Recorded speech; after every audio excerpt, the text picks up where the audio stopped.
Hello guys, আশা করি আপনারা সকলে ভালো আছেন। আবার একটু নতুন এপিসোডে আপনাদের স্বাগতম। গাইস, আজকে আমি চলে এসেছি দীঘাপুতিয়ার সেই রাজবাড়িতে। নাটোর শহর থেকে 2.8 কিলোমিটার দূরে অবস্থিত এই দীঘাপুতিয়ার রাজবাড়িটি। আজকে আমরা এই দীঘাপুতিয়া রাজবাড়ি সম্পর্কে বিস্তারিত জানবো এই ভিডিওর মাধ্যমে। আমরা নাটোরের সদর থেকে রওনা হলাম দীঘাপুতিয়ার উদ্দেশ্যে এবং দীঘাপুতিয়া যাওয়ার পূর্বে আপনি উপভোগ করতে থাকবেন সুন্দর ডেসি লেক, সেই সাথে পশানি। তাই চলুন তাহলে দেখে আসি সেই দীঘাপুতিয়া রাজবাড়িটি। বাকি অংশটুকু জানবো ইন্ট্রো ভিডিওর পরে।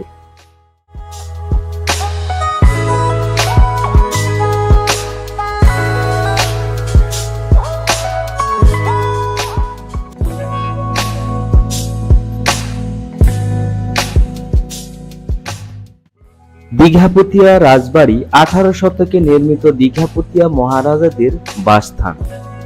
দয়ারাম রায় 1680 থেকে 1760 এর রাজবংশের প্রতিষ্ঠাতা। বর্তমানে এটি ব্যবহৃত হয় উত্তরা গণভবন বা উত্তরাঞ্চলের গভর্নমেন্ট হাউস হিসেবে। উত্তরা গণভবনের সামনেই রয়েছে মাননীয় শেখ হাসিনা প্রধানমন্ত্রীর ফটক। সরকারের নির্ধারিত ফি প্রদান 15 টাকা প্রবেশ ফি।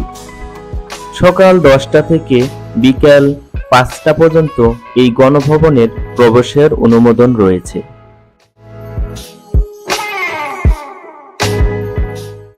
উত্তরা গণভবনের দ্বার হতে আমরা ভিতরে প্রবেশ করলাম। সামনে দেখতে পাবেন উত্তরা গণভবন নামে বড় হরফে বাংলা দ্বারা লিখিত। প্রবেশের ডান সাইডে রয়েছে উত্তরা গণভবন, পাখি অভয়ারণ্য এবং কাছারি বাড়ি।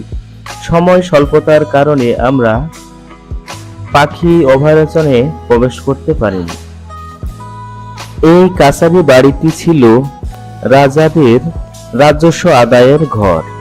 ভিতরে প্রবেশের সাথে আপনারা দেখতে পাবেন উভয় সাইডে রয়েছে বড় পুকুর এবং সিঁড়ি বাঁধানো ঘাট এবং সামনেই রয়েছে সবুজের সমারোহ। এ যেন এক সবুজের সাগরে পড়ে যাওয়ার মতো পরিস্থিতি।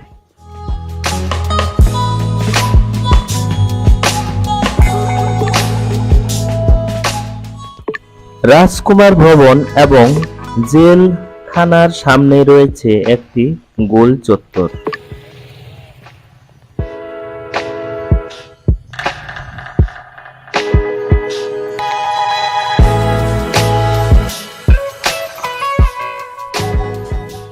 সামনের বোর্ডে দেখতে পাবেন মাদার গ্রাউন্ড এবং রানীমহল, সেই সাথে রানীঘাট এবং পার্কিং প্লেস। সর্বশেষ আকর্ষণটি হচ্ছে বঙ্গবন্ধু দ্বারা রোপিত একটি বৃক্ষ।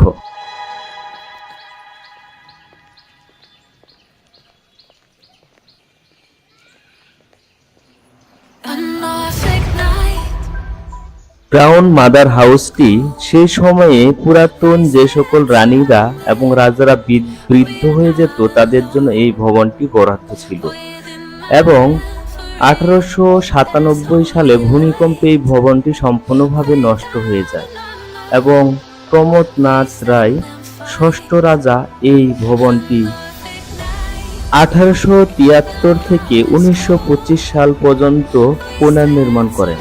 এই সবুজের মাঝে রয়েছে রানীমহলের রানীঘাট এবং রয়েছে সৌন্দর্য এক বাগান, যে উদ্যানটিতে রয়েছে অসংখ্য গাছ এবং সেই সাথে রয়েছে বঙ্গবন্ধু দ্বারা রোপিত সেই বৃক্ষর উদ্যান। এই ঘাটটি ছিল সেই সময়ে বসবাসরত সকল রানীমহলের রানীদের ব্যবহৃত ঘাট।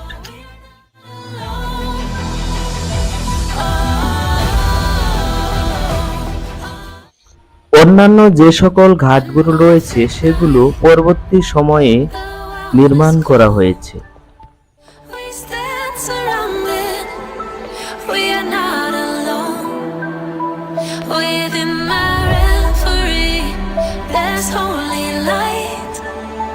Without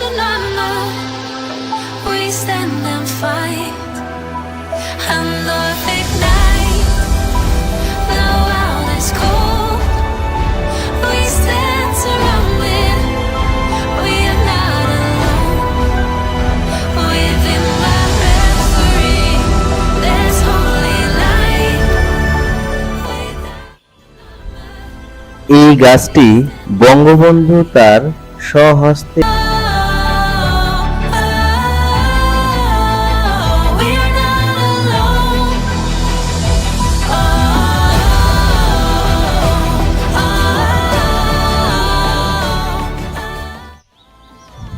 নাটোরের সকল ঐতিহাসিক স্থানে রয়েছে সবুজের সমারোহ।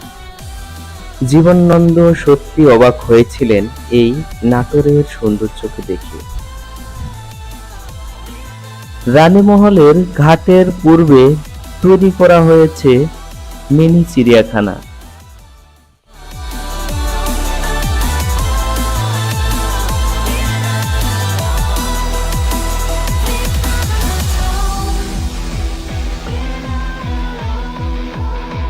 We are not alone.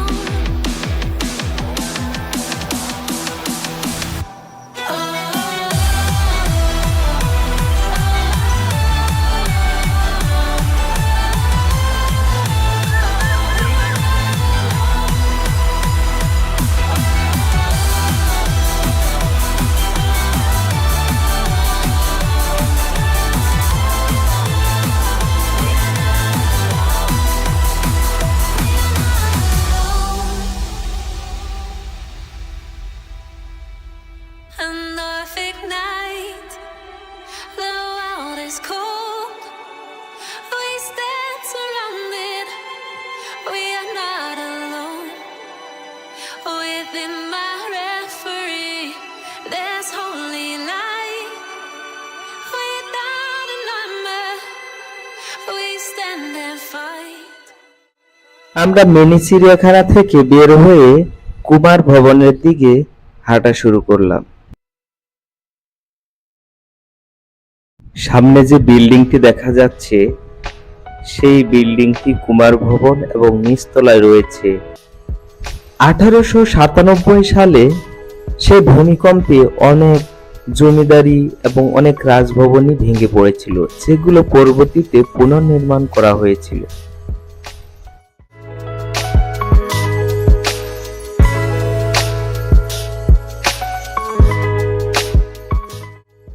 এই জেল হাজতগুলোতে সেই সময়ে অপরাধীদের রাখা হতো।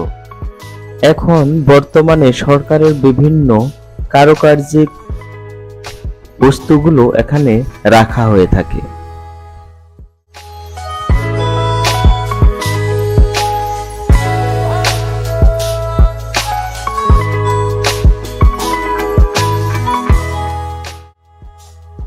রাজকুমার ভবনের পাশ বেয়ে ঘেঁষে রয়েছে চায়না বন।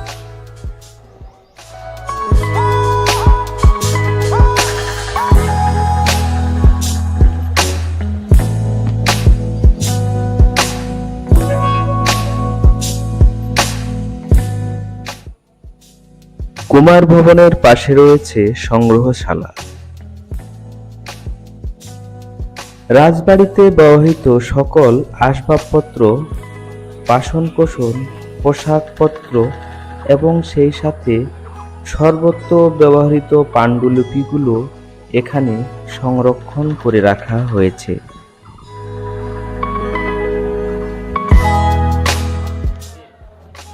রেনোভেশন ওয়ার্ক চলতে থাকার কারণে আমরা সেই সংগ্রহশালায় প্রবেশ করতে পারিনি। পরবর্তী নতুন একটি ভিডিওর মাধ্যমে আপনাদের সামনে এটি উপস্থাপন করা হবে।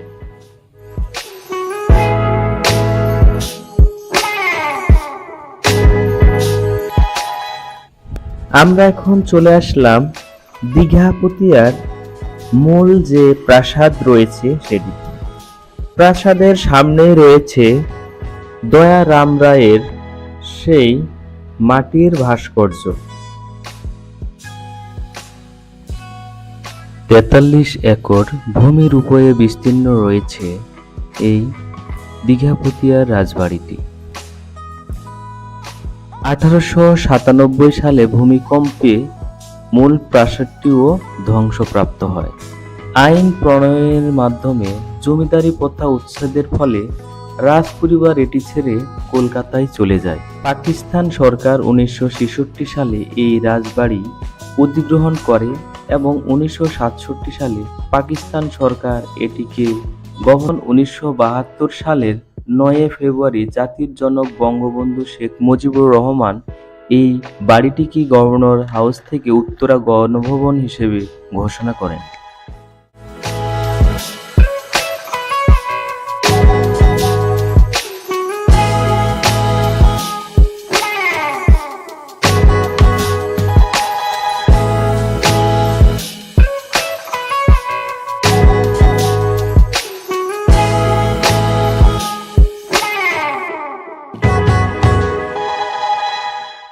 আজকের এই এপিসোড এখানে শেষ করছি। আবারও দেখা হবে নতুন কোনো লোকেশনে, নতুন কোনো ঐতিহাসিক স্থান নিয়ে। এবং বন্ধুদের সাথে চ্যানেলটি শেয়ার করবেন, সাবস্ক্রাইব করবেন এবং সেই সাথে নোটিফিকেশন বেল আইকনে চাপ দিয়ে রাখবেন, যাতে করে নতুন সকল ভিডিও আপনারা পেতে পারেন।